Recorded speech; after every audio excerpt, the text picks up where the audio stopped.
দর্শক স্বাগত জানাচ্ছি আমাদের নিয়মিত আয়োজন জনতন্ত্র গণতন্ত্রে। আপনাদের সঙ্গে আছি আমি শেখ জায়েদ। আমাদের আজকের আলোচনার বিষয় প্রেক্ষিত নিরাপত্তা ও জঙ্গিবাদ। আমাদের সঙ্গে উপস্থিত আছেন জনাব রিয়াজউদ্দিন আহমেদ, সম্পাদক নিউজ টুডে, অধ্যাপক ডক্টর আতাউর রহমান, রাষ্ট্রবিজ্ঞানী। আমাদের মাঝে আছেন মেজর জেনারেল অবসরপ্রাপ্ত ইমামুজ্জামান, নিরাপত্তা বিশ্লেষক। আলোচনায় যাওয়ার আগে বলতে চাই, ১৭তম টেস্টে বাংলাদেশ অসাধারণ জয় পেয়েছে এবং এই জয়ে আমরা বাংলাদেশ দলকে অভিনন্দন জানাচ্ছি। অভিনন্দনে ভাসছে বাংলাদেশ দল। আমাদের সঙ্গে আছেন বাংলাদেশ জাতীয় ক্রিকেট দলের সাবেক অধিনায়ক জনাব শফিকুল হক হীরা। জনাব শফিকুল হক হীরা, আপনাকে স্বাগত জানাচ্ছি। অসাধারণ একটি জয় পেয়েছে বাংলাদেশ, অভিনন্দনে ভাসছে বাংলাদেশ জাতীয় ক্রিকেট দল এবং আমরা খুবই উন্মুখ হয়ে এই টেস্ট খেলাও দেখেছি। আপনি বাংলাদেশ জাতীয় ক্রিকেট দলের সাবেক অধিনায়ক এবং একজন পর্যবেক্ষক এবং খেলার সঙ্গে রয়েছেন, ক্রিকেট দলের সঙ্গে রয়েছেন। আপনার মতামত কি এবং আপনি কি বলবেন? প্রথমত আমি টাইগার্সদেরকে ১০০ টেস্ট ম্যাচের জয়ের জন্য অভিনন্দন জানাচ্ছি এবং সারা দেশ কিন্তু আজকে উৎসব মুখর। তার সঙ্গে একটু আগে আপনাদের নিউজে দেখলাম যে মাননীয় প্রধানমন্ত্রীও পুরো দলের সাথে কথা বলেছেন এবং তাদের জন্য দোয়া করছেন যাতে এই টেস্টের পরে যে ওডিআই ম্যাচগুলি হবে এবং টি-20 ম্যাচগুলি হবে সেগুলিতে যাতে টিম ভালো করে। তো সেটা একটা প্রথম কথা। এবং সেকেন্ড কথা হলো, আমি পুরো দলকে অভিনন্দন জানাতে চাই এই জন্য যে আমার কাছে মনে হয়েছে যে এই একটা দল প্রায় অলমোস্ট দলে পরিণত হতে যাচ্ছে। নবাগত প্লেয়ার যারা খেলেছে এই টেস্ট ম্যাচে, they appear to me that they are going to be good test players. এবং আর একটু অভিনন্দন জানাতে চাই আমাদের দলের উইকেট কিপার ক্যাপ্টেনকে, মুশফিক। সে ১০১টা উইকেট অ্যাচিভ করেছে। তার আগে কোনো বাংলাদেশের উইকেট কিপার ১৭তম উইকেট অর্জন করতে পারেনি।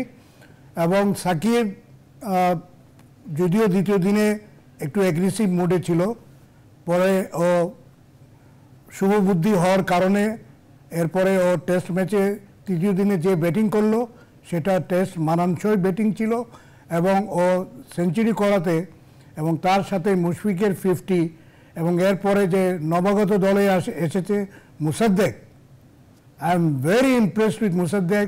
আমার কাছে মনে হয়েছে he is technically very sound, he is just like another Mushfiq in the making. ওর জন্য অনেক দোয়া রইল এবং সেই পার্টনারশিপের সুবাদে আমরা কিন্তু বড় একটা লিড পাই। এবং কালকে দ্বিতীয় স্পেলে মুশফিককে আর একটু অভিনন্দন জানাতে হয় এই কারণে, ও জানতো ওর দলে দুইজন মেইন বোলার আছে যারা হলো ইয়াং মুস্তাফিজুর রহমান, আমরা যাকে কাটার মাস্টার হিসেবে জানি, পুরা দুনিয়ায় ওকে চিনে এখন, এবং সাকিব। এবং এই দুইজনকে দিয়ে ও লাঞ্চের পরে যখন লাঞ্চের আগে যখন মাত্র একটা উইকেট পড়েছিল, they were getting lot of runs, তখন একটাই আমাদের স্কোপ ছিল যে কুইক উইকেট নেওয়া লাঞ্চের পরে, এবং সেটাতে মুশফিক এই চেঞ্জ ধরে রাখতে পারার কারণে আমরা পাঁচটা উইকেট পাই এবং তখনই কিন্তু শ্রীলঙ্কা ব্যাকফুটে চলে যায় এবং দিনের শেষে ওদের লিড ছিল মাত্র 139। আজকে সকালে ওরা মোটামুটি ভালো খেলেছে, কিন্তু তারপর ওদের লিড 189। বাট উইকেট দেখে যেরকম আমাদের কাছে মনে হয়েছে সেরকম কিন্তু ভয়ঙ্কর হয়ে ওঠেনি। 4th and 5th ডেতে আমরা জানি উইকেট ক্র্যাক করে এবং ক্র্যাক থেকে যখন স্পিনাররা বল ফেলে তখন অনেক টার্ন পায়, কিন্তু সেই জায়গাটা ছিল বেশ দূরে, সেখানে কোনো বোলারই অ্যাকচুয়ালি পৌঁছাতে পারেনি এবং আমাদের দল স্বাচ্ছন্দ্যে স্কোরটা করে নেয় এবং আমরা সিরিজটা লেভেল করি। তো ১০০ টেস্টের এটা হলো একটা মেমোরেবল ভিক্টরি বলবো। অনেক দলই আমাদেরকে মনে করে যে আমরা টেস্টের জন্য এখনও পরিণত দল না, আমাদেরকে ওরা ডাকতে চায় না, কিন্তু আমরা আমরা নাকি আমাদের সাকসেস দেশের মাটিতে, কিন্তু এই যে সিরিজটা আমরা ড্র করলাম দেশের বাইরে, এটাতে বড় বড় দলরা এখন বাংলাদেশ সম্বন্ধে চিন্তাভাবনা শুরু করবে। জনাব শফিকুল হক হীরা, আরেকটি বিষয় আপনার কাছে জানা আছে, সেটি হচ্ছে যে দেশের মাটিতে আমরা অনেকগুলো ম্যাচ এবং সিরিজ জয় করেছি এর আগে। দেশের বাইরে এটি অনেকদিন পর আমরা একটি জয় পেলাম এবং সেটি ঐতিহাসিক জয় হলো। সামনে বিশ্বকাপ রয়েছে, ক্রিকেট, ওয়ানডে ক্রিকেট রয়েছে, আপনার পরামর্শ কি থাকবে জাতীয় দলের জন্য? আমরা তো এখন আনন্দে ভাসছি। অ্যাকচুয়ালি আমরা ইংল্যান্ডের সাথে সিরিজ যখন ড্র করি অ্যাট হোম, তারপরে আমরা ইন্ডিয়া যখন যাই আমরা কিন্তু ম্যাচটা হেরেছি, বাট আমরা 5th ডে পর্যন্ত ম্যাচটা টেনে নিয়ে গিয়েছিলাম। আমরা জানি যে ইন্ডিয়া ওয়ার্ল্ডের number 1 test playing country, but we fought hard, they had to win, অনেক ফাইট করে জিততে হয়েছে। এরপরে এই নিউজিল্যান্ডে আমরা হেরেছি series, but we played well. তো আমাদের একটা লক্ষ্য ছিল যে আমরা দেশের বাইরে যাতে ভালো খেলি। আমরা কিন্তু অন পেপার শ্রীলঙ্কা দল থেকে অনেক এক্সপিরিয়েন্স, এবং শ্রীলঙ্কা দল কিন্তু বেসিক্যালি ওডিআই এবং T20 থেকে দল গঠিত করা হয়েছে, কারণ ওদের সিনিয়র প্লেয়ার যারা সাঙ্গাকারা, জয়াবর্ধনা, দিলশান, এমনকি ওদের ক্যাপ্টেন মেন্ডিজও দলের মধ্যে নেই। সুতরাং ইট ওয়াজ কম্পারেটিভলি এ উইকার সাইড। তো আমরা অন পেপার যেহেতু আমরা ভালো দল ছিল হিসাবে সবাই জানতো, আমরা হয়তো সিরিজটা জিতলে আমি আরও খুশি হতাম। আর আপনি যে প্রশ্নটা করেছেন, আমাদের সামনে 3টা ওডিআই আছে এবং দোজ আর ভেরি ইম্পর্টেন্ট। আমাদের 3-0 জিতা উচিত আমি মনে করি, তাহলে আমরা অনেক পয়েন্ট পাবো। আর আমরা যদি 2-1 জিতি, পয়েন্ট ততটা আমরা লস করব না, বাট পয়েন্টের দিক দিয়ে আমরা খুব লাভবান হব না, কারণ আমাদের বিরুদ্ধে যারা দুটি দল আছে, পাকিস্তান এবং ওয়েস্ট ইন্ডিজ, ওরা উইক দলের সাথে খেলে পয়েন্ট অর্জন করার চেষ্টা করবে 2019 ওয়ার্ল্ড কাপের জন্য। আর T20 তো ইজ ম্যাটার অফ যেদিন খেলা হয়, যে ভালো খেলে সে T20টা জয়লাভ করে। জনাব শফিকুল খিরা, আপনাকে অসংখ্য ধন্যবাদ আমাদের সঙ্গে যুক্ত হওয়ার জন্য এবং আমাদের স্টুডিওতে আসার জন্য। আমরাও নিশ্চয়ই বাংলাদেশ দলের জন্য ধন্যবাদ এবং নিউজ 24-কে ধন্যবাদ। ধন্যবাদ। আমরাও বাংলাদেশ দলের জন্য আগামী দিন যে খেলাগুলো রয়েছে ভবিষ্যতে, সেগুলোর জন্য শুভকামনা রইল এবং ভালো প্রত্যাশা করছি। আমরা ফিরছি আমাদের নিয়মিত আলোচনায়। আজকের আলোচনার বিষয় প্রেক্ষিত, নিরাপত্তা ও জঙ্গিবাদ। তার আগে বলতে চাই যে এই যে এত সুন্দর একটি খেলা হলো এবং আমরা খেলা দেখলাম, এবং আপনাদের মানে নিশ্চয়ই খেলা দেখেছেন। খেলা দেখেছি, খেলা মানে এই খেলাটা খুব এনজয় করেছি। আপনি বলছিলেন টেস্ট খেলা মানে অনেকটা ওডিআইয়ের আমেজে খেলা হয়েছে আজকে, এবং খেলাটা জিতুক এটা আমরা সবাই চেয়েছিলাম। দুইটা কারণে, একটা হলো যে আমাদের ক্রিকেট টিমের একটা ম্যাচিউরিটির পরিচয় দেওয়া উচিত দেশের বাইরে। দ্বিতীয়ত হলো এটা আমাদের বিজয়ের মাস, মার্চ মাস। এই মাসে আমরা স্বাধীনতা পেয়েছি এবং স্বাধীনতা ঘোষণা করেছেন, এবং আমরা স্বাধীন হয়েছি। এই খেলার নামও ছিল জয় বাংলা কাপ, এবং খেলার নামও ছিল জয় বাংলা। কাজে এটা স্বাধীনতার সাথে, স্বাধীনতার মাসের সাথে একটা যোগসূত্র আছে। সেদিক থেকে আমরা অত্যন্ত আনন্দিত এবং আমরা অভিনন্দন জানাই টিম বাংলাদেশকে, এবং তারা ভালো খেলবে ভবিষ্যতে। আমাদের একটা অসুবিধা হয় কি, এটা বলে রাখি, উচ্ছ্বাসটা মাঝে মধ্যে এত বেশি হয়ে যায় যে মানে আমরা ভালো দিকটা অনেক সময় ভুলে যাই। আশা করি ভুলবো না। যদি না বলি তাহলে আমাদের নিরাপত্তা থাকবে, খেলায় নিরাপত্তা থাকবে, বিজয়ে নিরাপত্তা থাকবে, এবং আমাদের জাতীয় জীবনে আজকে যে সংকট, যে জঙ্গিবাদের যে নব উত্থান, মানে একদিকে হচ্ছে আমরা এই খেলার আনন্দে মেতে আছি, আর একদিকে আমাদের আতঙ্ক বিরাজ করছে। যদিও আমরা বলছিলাম যে বেশ সাফল্য রয়েছে জঙ্গিবাদ দমনের ক্ষেত্রে, কিন্তু তারপরেও কিছু ঘটনা হচ্ছে আতঙ্কিত করে। এটা আইজি সাহেব ভালো বলেছে যে জঙ্গিদের আমরা নির্মূল করতে পারি না, আমরা দমিয়ে রাখতে পেরেছি। আচ্ছা, এটাই অবজেক্টিভ কন্ডিশন অ্যাকচুয়ালি। কারণ জঙ্গিদেরকে নির্মূল করা পৃথিবীর কোনো দেশেই পারেনি। এবং যেহেতু জঙ্গিবাদ একটা মানে সারা বিশ্বের মধ্যে একটা বৈশ্বিক ইস্যু, এটা আমাদের এখানে একেবারেই নির্মূল হয়ে যাবে এটা আমরা আশা করি না। তবে হোলি আর্টিজানের পরে যে ধরনের পদক্ষেপ নেওয়া হয়েছিল তাতে কিন্তু অনেকটা মানুষ আশ্বস্ত হয়েছিল। বিদেশিরা যারা চলে গিয়েছিল তারা ফিরে এসছে। এর মধ্যে হঠাৎ করে এই দুই একটা ঘটনা একটু মানে আতঙ্কের সৃষ্টি করেছে। তো এইটা কেন হয়েছে এটা আমরা তো অনেকবার বলেছি যে একটা তো বৈশ্বিক ব্যাপার, দ্বিতীয়ত হলো আমাদের রাজনৈতিক আমাদের রাজনৈতিক বিভাজনটার কারণে আমরা কিন্তু এদেরকে ঐক্যবদ্ধভাবে ফাইট ব্যাক করতে পারছি না। আমরা ব্লেম গেমের মধ্যে চলে যাই, একজন আরেকজনকে দোষারোপ করি, কিন্তু জঙ্গিদের দোষারোপ করি খুব কম। এটা হলো যেই কারণে জঙ্গিরা পার পেয়ে যায় এবং জঙ্গিরা মাঝে মধ্যেই তাদের উত্থানের কথা জানান দেয়, তাদের কর্মকাণ্ডের কথা জানান দেয়। কিন্তু একটা কথা সত্যি, বাংলাদেশের মানুষ জঙ্গিবাদ সমর্থন করে না। যেহেতু মানুষ সমর্থন করে না এবং মানুষের সমর্থন না পেলে কোনো মতবাদ, কোনো আন্দোলন এটা কোনোদিন টিকে থাকতে পারে না। অধ্যাপক ডক্টর আতাউর রহমান, যে বিষয়টি উনি বলছিলেন যে আসলে রাজনৈতিক মতভেদ এবং প্রধান যে রাজনৈতিক দলগুলো রয়েছে এর পরস্পর দোষারোপ করছেন, এবং এই ধরনের একটি জাতীয় ইস্যুর ক্ষেত্রে, যেমন বড় একটি জাতীয় ইস্যু ভারতের ক্ষেত্রে যেটি বলি যে কাশ্মীর নিয়ে যে সমস্যা হলো, ভারতের রাষ্ট্রপতি এবং ভারতের বিরোধী দলীয় নেত্রী, ভারতের প্রধানমন্ত্রী, তারা কিন্তু একসাথে বসেছেন এবং তারা সেটি সিদ্ধান্ত নিয়েছেন। আমাদের দেশের ক্ষেত্রে কিন্তু আমরা এরকম দেখি না, এবং সেই ক্ষেত্রে একজন আরেকজনকে দোষারোপ করছেন, আবার একই কথা বলছেন যে জাতীয় ঐক্য দরকার। আমরা গত 2 দিনে 2টি বক্তব্য পেয়েছি, 2টি রাজনৈতিক দলের কাছ থেকে বলেছেন যে জাতীয় ঐক্য দরকার, আবার কেউ বলেছেন যে সরকার এটি জিয়ে রাখতে চায়। আপনি কি বলবেন, আসলে আমাদের গোড়ায় গলদ রয়েছে কিনা?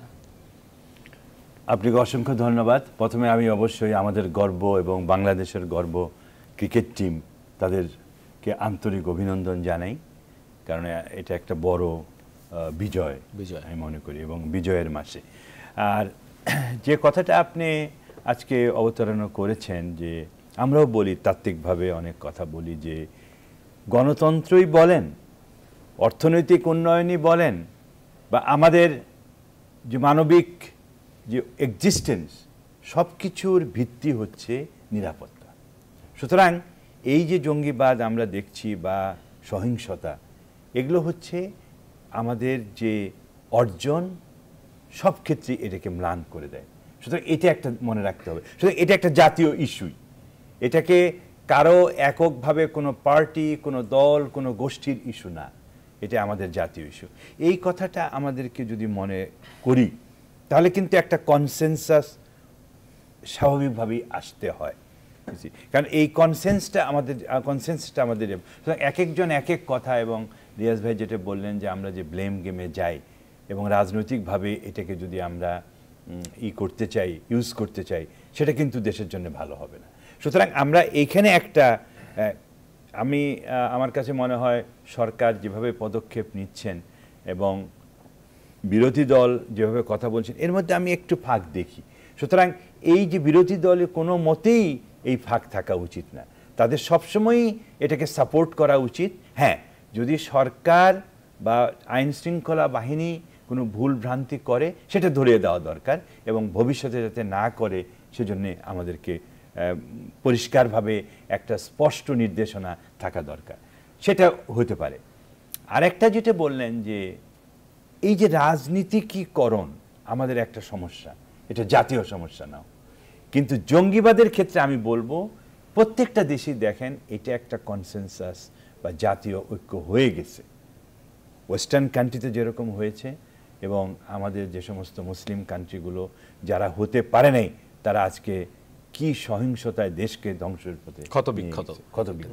আমরা এরকম হতে চাই না এবং আমরা হবও না।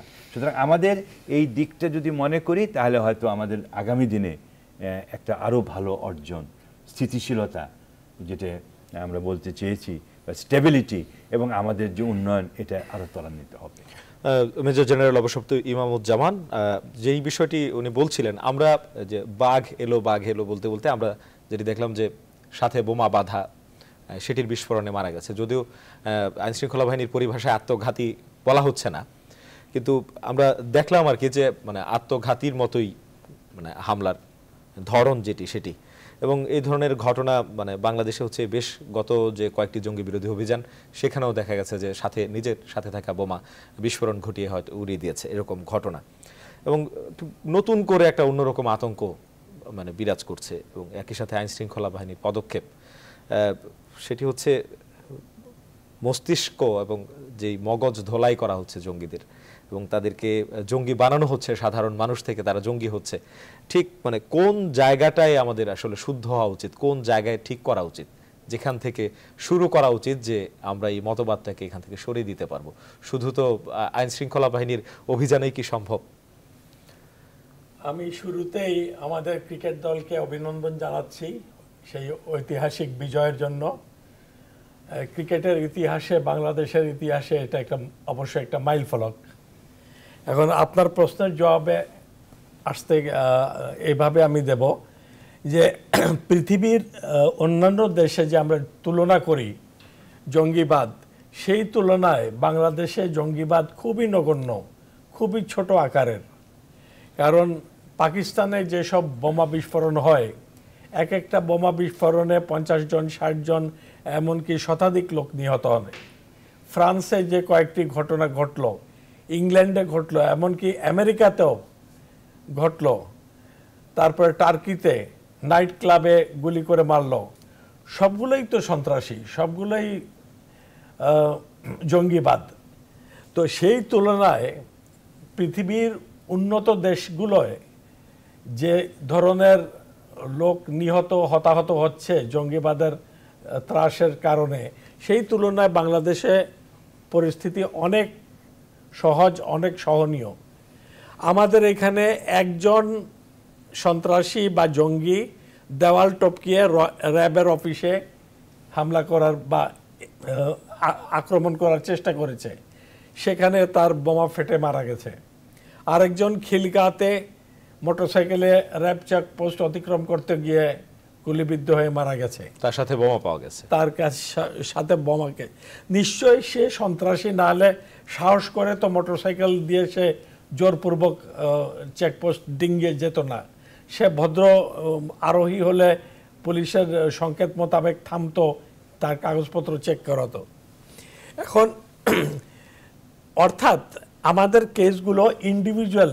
সীতাকুণ্ডতেই যে আস্তানায় সন্ত্রাসীদের আস্তানা পাওয়া গেছে, অস্ত্র গোলা বারুদ, সেদিন মহেশখালীতে একটা গোলা বারুদের কারখানা পাওয়া গেল। তো এগুলো দেশীয় কায়দায় কিছু অস্ত্র শস্ত্র বানানো হচ্ছে, কিন্তু আধুনিক কোনো অস্ত্র নয় এবং ক্ষতিকর কিছু নয়, মানে ব্যাপক ক্ষতি করতে পারে, ব্যাপকভাবে ক্ষতিকর কিছু নয়। আমাদের যেটা বেশি লক্ষ্য রাখতে হবে, বিদেশ থেকে কিছু অস্ত্র বাংলাদেশের সীমানা অতিক্রম করে অনুপ্রবেশ করে আসে এবং বিস্ফোরক দ্রব্য আসে, সেগুলা কিভাবে কাস্টম, বিজিবি, পুলিশ, নৌবাহিনী বেষ্টনী অতিক্রম করে জঙ্গিদের হাতে পৌঁছায়, সেটা বিবেচ্য বিষয়, সেটা দেখতে হবে। একটা জঙ্গির মতবাদ যাই থাকুক না কেন, যতই চিন্তাধারা থাকুক, তার নেতারা তাকে যেভাবেই মোটিভেশন করুক না কেন, যতক্ষণ তার কাছে অস্ত্র না এসছে, যতক্ষণ তার কাছে বিস্ফোরক না আসছে, সে নিষ্ক্রিয়, সে অসহায়, সে জঙ্গি হতে পারবে না। জঙ্গি মনোভাবাপন্ন অনেক হয়তো স্কুল, কলেজ, ইউনিভার্সিটিতে ছাত্ররা আছে, কিন্তু তাদের যেহেতু অস্ত্র নাই, গোলাবারুদ নাই, তারা কিছু করতে পারে না। তারা বই পুস্তক মতবাদের মধ্যেই তাদের জঙ্গিবাদটাকে সীমাবদ্ধ রেখেছে। এখন আমাদের সর্বাগ্রে দেখতে হবে কিভাবে অস্ত্রগুলো দেশের ভিতরে প্রবেশ করছে। হলি আর্টিসান রেস্তোরাঁয় যে AK-22 রাইফেল পাওয়া গেল, সেগুলো কিভাবে আসলো এতগুলো বিমানবন্দর, নৌবন্দর, স্থলবন্দর পার হয়ে? এটা অবশ্যই আমাদের আইন শৃঙ্খলা বাহিনীকে আর খতিয়ে দেখতে হবে। আর মতবাদের ব্যাপারটা হচ্ছে, আপনাকে খুব বেসিক জায়গায় আমাকে উত্তর দিতে বলেছেন। বেসিক প্রশ্ন হচ্ছে, মতবাদ এখন মানসিকভাবে অনেকেই পথভ্রষ্ট হয়ে যায়। ভালো চাকরি না পেলে, ভালো কর্মসংস্থান না থাকলে, মাস্টার্স ডিগ্রি, PhD করে চাকরি পায় না। তো আমি মনে করি কর্মসংস্থানটা একটা খুব জরুরি বিষয়। প্রত্যেকটা যুবককে যদি শিক্ষাগত যোগ্যতা অর্জনের পরে যদি সরকার নিশ্চিত করে যে একটা ভালো কর্মসংস্থান তাকে পুনর্বাসিত করা হয়েছে, তাহলে হয়তো মতবাদ কিছুই কাজে লাগবে না। মেজর জেনারেল অবসরপ্রাপ্ত ইমামুজ্জামান, আপনাকে ধন্যবাদ। জনাব রিয়াজউদ্দিন আহমেদ, উনি বলছিলেন যে কর্মসংস্থানের কথা, কিন্তু সেই স্কুল পর্যায় থেকে আসলে আমরা আগে দেখতাম যে স্কুলে সাংস্কৃতিক অনুষ্ঠান হতো, খেলাধুলা হতো, মানে এখন হচ্ছে স্কুলে বইয়ের বোঝা বেড়ে গেছে এবং আস্তে আস্তে যে বাচ্চারা বড় হচ্ছে তারপর পড়াশোনা করছে এবং দেখা গেছে যে অনেক মানে কম বয়সী তরুণরাও রয়েছে এর মধ্যে। ঠিক আসলে এই মেধা মনন এবং তাদেরকে গড়ে তোলার ক্ষেত্রে কখনো জঙ্গিবাদীরাও সুযোগ নিচ্ছে, সেখানে আমাদের ঘাটতিটা কি আর কোন ঘাটতি? এইটাই যেটা আপনি বলছেন মোটিভেশন, যে আদর্শিক দিকটা যেটা মানে আমরা স্কুলে পড়েছি, আমরা যখন স্কুলে ছিলাম, কলেজে ছিলাম, আমাদের তো একটা আমাদের শিক্ষকরা আমাদের অনেক কিছু আদর্শিক দিক শিখাইতেন আমাদেরকে। আজকাল ওটা নাই। তারপর খেলাধুলা যেটা বললেন আপনি, খেলাধুলা তো নাই। এখন সব ছেলেপেলে কম্পিউটারের মধ্যে, ল্যাপটপের মধ্যে বসে থাকে সারাদিন। ওর ভিতরে কি আসতেছে কি যাচ্ছে কেউ জানে না। এবং ওই দিন আমি একটা নিউজ দেখলাম যে বেশিরভাগ জঙ্গি হচ্ছে কিন্তু ওই ইন্টারনেটের মাধ্যমে ডিজিটাল জঙ্গি। মৌখিক তারা ওই ওর মধ্যে দেখছে নানান রকমের মানে সেন্সেশনাল গল্প এর ভিতরে আছে, এইগুলি দেখে তারা জঙ্গি হয়ে যায়। তারা অডিও বার্তা ভিডিও বার্তা পাচ্ছে এবং নিজেদের মধ্যে নেটওয়ার্ক তৈরি করছে। তো এইগুলি থেকে বের করার জন্য যেটা দরকার সেটা মোটিভেশন দরকার। প্রধানমন্ত্রী বক্তৃতায় মাঝে মধ্যে বলেন যে মানে বাপ মাকে সন্তানের যত্ন নিতে হবে। বাপ মাকে সন্তানের যত্ন, এখন দেখা যাচ্ছে যে সন্তান যখন বাড়িঘর ছেড়ে চলে যায় বাপ মা জানেও না, তারা জানে না কোথায় কি হচ্ছে। তো এইগুলিকে একটু মোটিভেশনের দিকটা একটু বাড়াইতে হবে। একটা জিনিস আমি যেটা প্রথমেই বলেছি, বাংলাদেশের মানুষ কিন্তু এক্সট্রিমিজমে বিশ্বাস করে না। তারা এইটা যে কোনো এক্সট্রিম মতবাদ, এটা রাজনৈতিক হোক, ধার্মিক হোক, সাংস্কৃতিক হোক, এই কোনোটাই মানে ওইভাবে গ্রহণ করে না।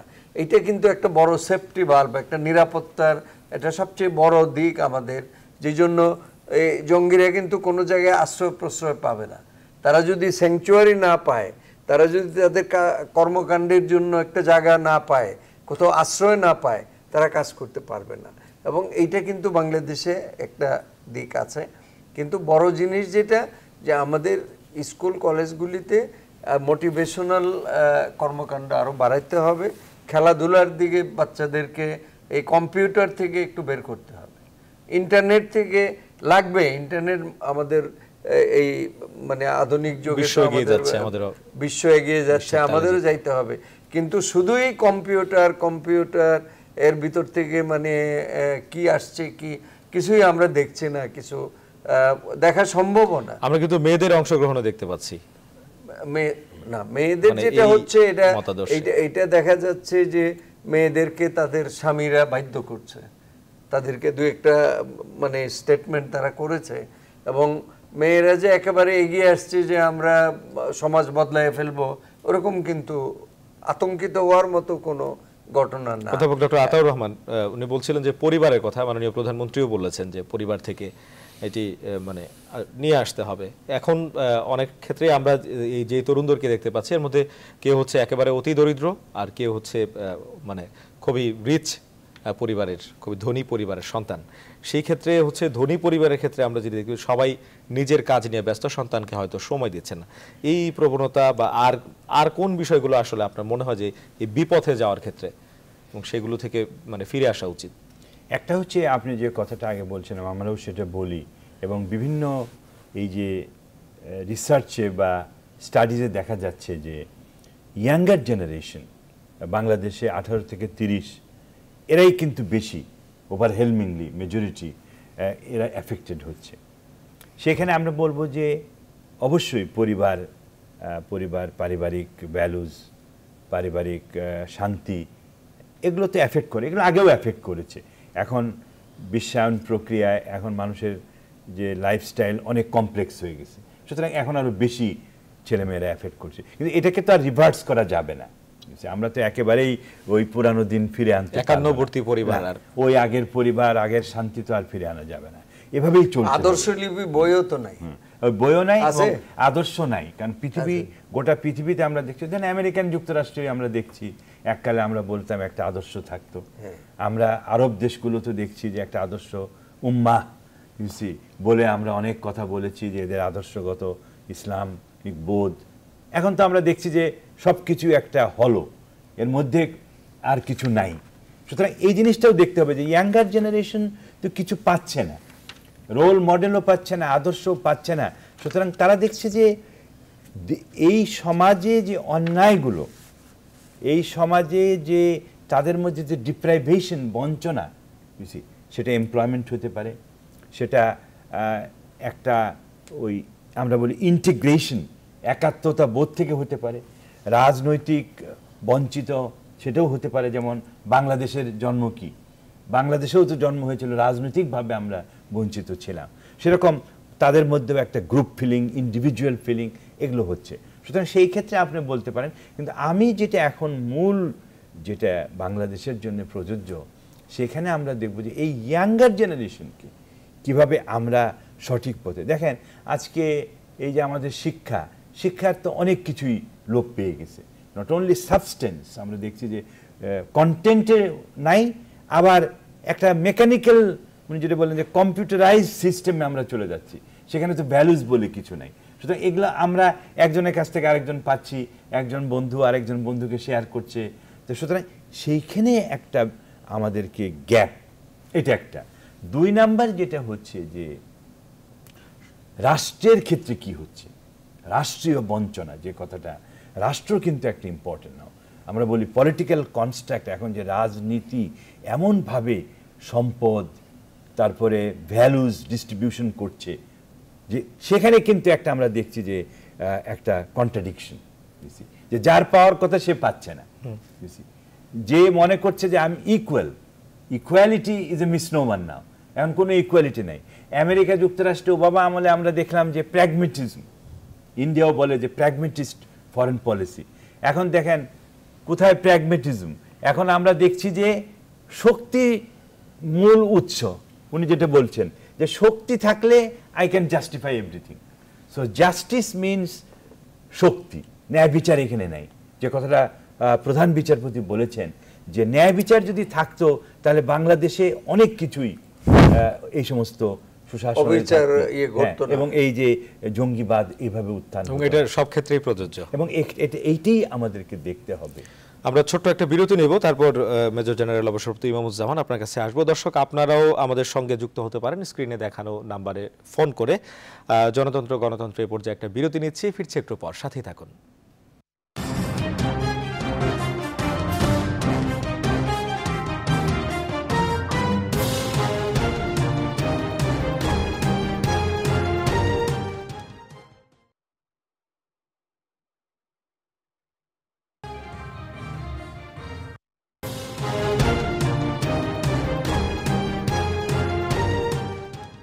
দর্শক, আবারও স্বাগত জানাচ্ছি জনতন্ত্র গণতন্ত্রে। আমরা কথা বলছিলাম নিরাপত্তা ও জঙ্গিবাদ এই প্রেক্ষিত নিয়ে। আমাদের সঙ্গে অতিথিরা রয়েছেন, কথা বলছিলেন অধ্যাপক ডক্টর আতাউর রহমান।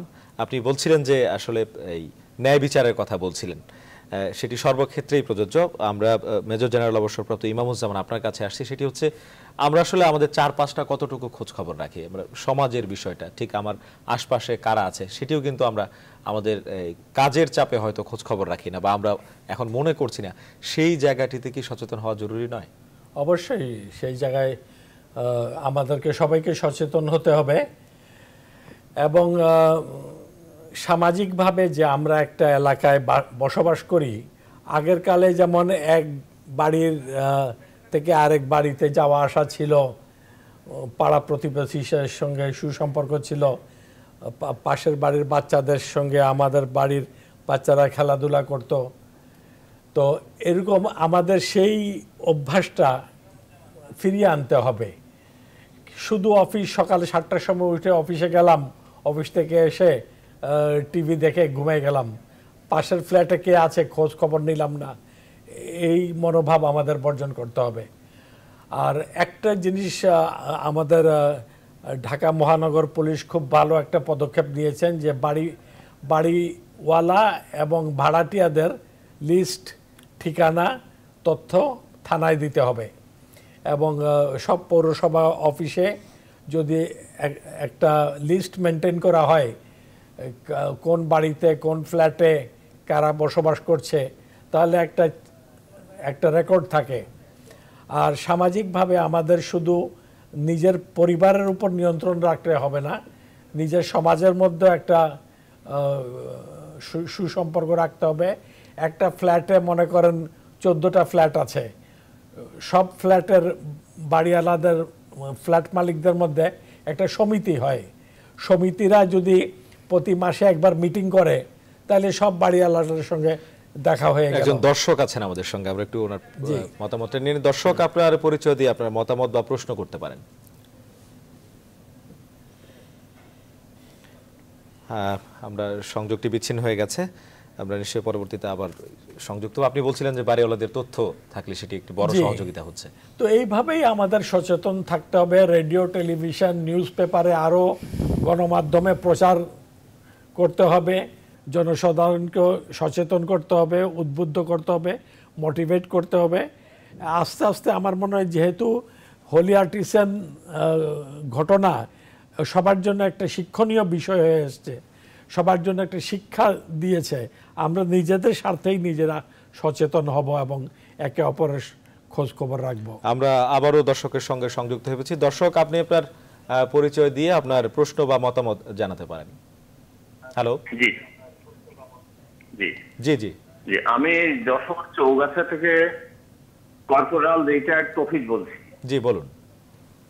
আমার প্রশ্ন হচ্ছে, আজ এই যে সন্ত্রাসী হচ্ছে ছেলেরা জঙ্গিবাদে জড়িয়ে পড়ছে, এটার মূল কারণটা হচ্ছে অতি বেশি পরিমাণে দলীয়করণ, যার জন্য অনেক মেধা সম্পন্ন ছেলেরা চাকরি পাচ্ছেন অন্যান্য দলের।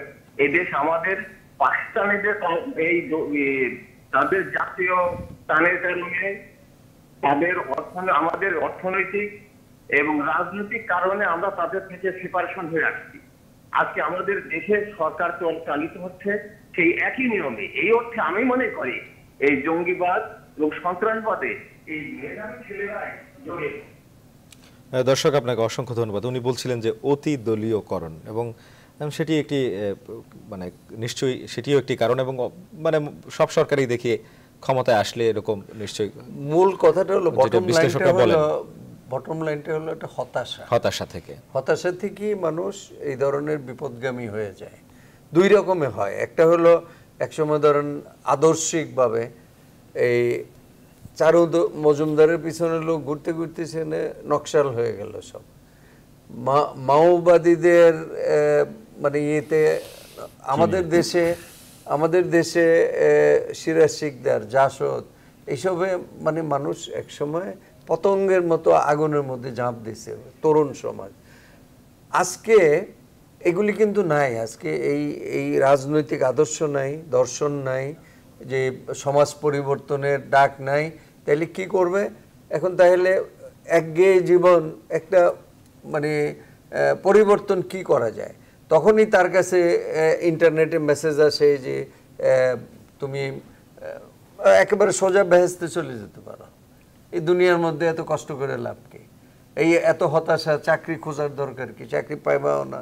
এই যে উনি যেটা বললেন দলবাজির, মানে এটা তো সত্যি কথা। দলীয় লোক না হইলে চাকরি পাবে না, দলীয় লোক না হইলে কোনো সুযোগ সুবিধা পাবে না। এইটাই এখন আমাদের নিয়মে পরিণত হয়ে গেছে, এবং এইটা ওয়ান অফ দি রিজনস আমি বলি। আর আরেকটা হলো ক্ষতিগ্রস্তের প্রতিশোধ পরায়ণতাও রয়েছে এর মধ্যে নিশ্চয়ই আছে, ওইটাও আছে।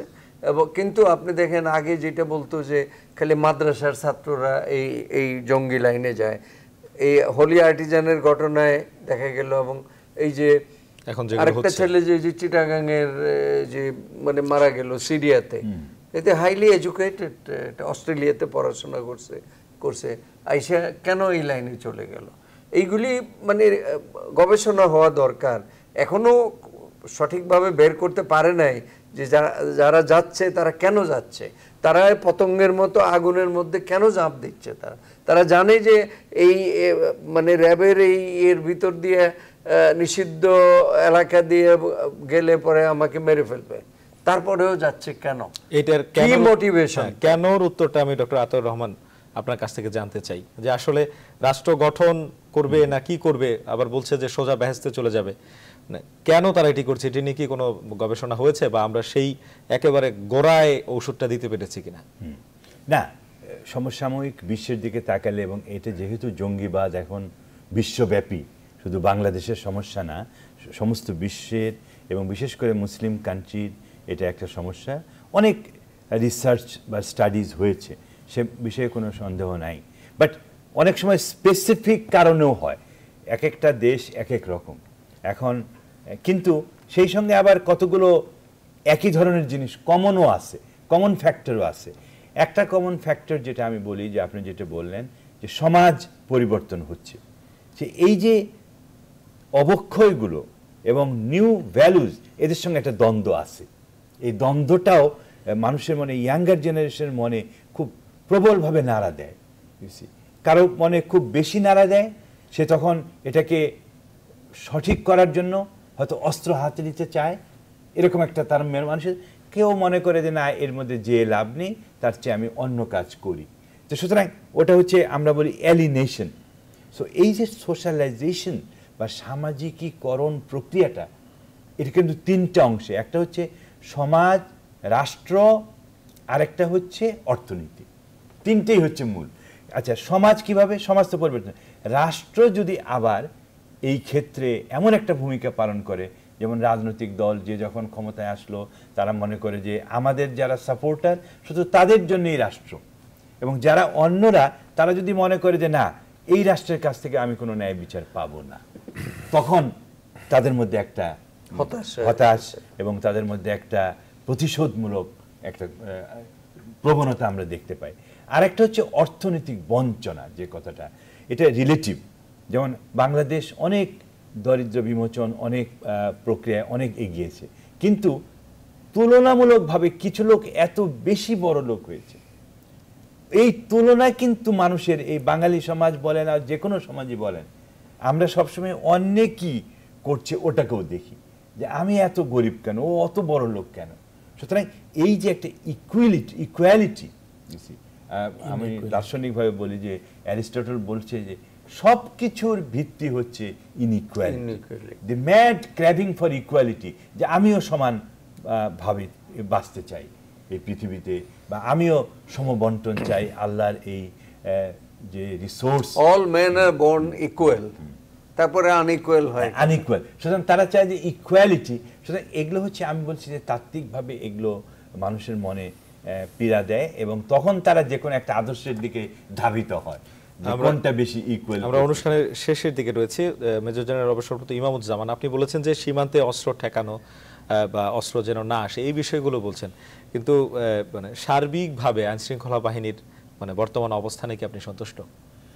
জি, এইটা আমি বিশেষভাবে বলতে চাই, বর্তমানে পুলিশ এবং র্যাব যে সাকসেসফুল অভিযানগুলো চালাচ্ছে, এটা বিশেষ প্রশংসার দাবি রাখে। এবং হোলি আর্টিসানের পর থেকে আরও কয়েকটা অপারেশন হয়েছে, মিরপুরে, যেমন গাজীপুরে, নারায়ণগঞ্জে, তারপর পল্লবীতে, কল্যাণপুরে। তো এখানে র্যাবের ইনফরমেশন বা পুলিশের ইনফরমেশন তারা আগেই পেয়ে গেছে যে জঙ্গিরা কোনো একটা ঘটনা ঘটাতে যাচ্ছে। আগাম ইনফরমেশনের উপর বেস করে তারা অলরেডি অতর্কিত হামলা করে তাদেরকে নিষ্ক্রিয় করে ফেলছে। মানে বড় একটা সাফল্য, এইটাই সবচেয়ে বড় সাফল্য, এবং এইটাই মেইন স্পিরিট। পুলিশ এবং ইন্টেলিজেন্স বাহিনীর সাফল্য এখানেই, এবং এই সক্ষমতাটা মানে ধরে রাখা হবে, এটা বাড়াতে হবে। তারা দেখিয়েছে, এবং বর্তমানেও যে কোনো জায়গায় যে কোনো জঙ্গি যদি দুজন মিলেও কোনো একটা পরিকল্পনা করে, ওটা পুলিশের কাছে খবর চলে যাবে, এবং তারা পুলিশ গিয়ে তার উপর হামলা করবে। ধন্যবাদ। একেবারে শেষ পর্যায়ে জনাব রিয়াজউদ্দিন আহমেদ, আমরা তো নিশ্চয়ই আশাবাদী। আমি তো বলেছি যে যেহেতু জনভিত্তি নাই, এটা যদি একটা আন্দোলন ধরেন, আপনি একটা মতবাদ যদি বিস্তারের জন্যই তো কাজ করে ওরা, সেই মতবাদের পক্ষে কিন্তু মানুষ মানে ওদের সমর্থন নেই, সেহেতু মানে সেটা যেমন ধরেন আপনার, আমি যদি বলি পাকিস্তানেও সমর্থন আছে, একটা গোষ্ঠীর আছে, আফগানিস্তানেও আছে, কিন্তু বাংলাদেশে আপনি কিন্তু এরকম পাবেন না।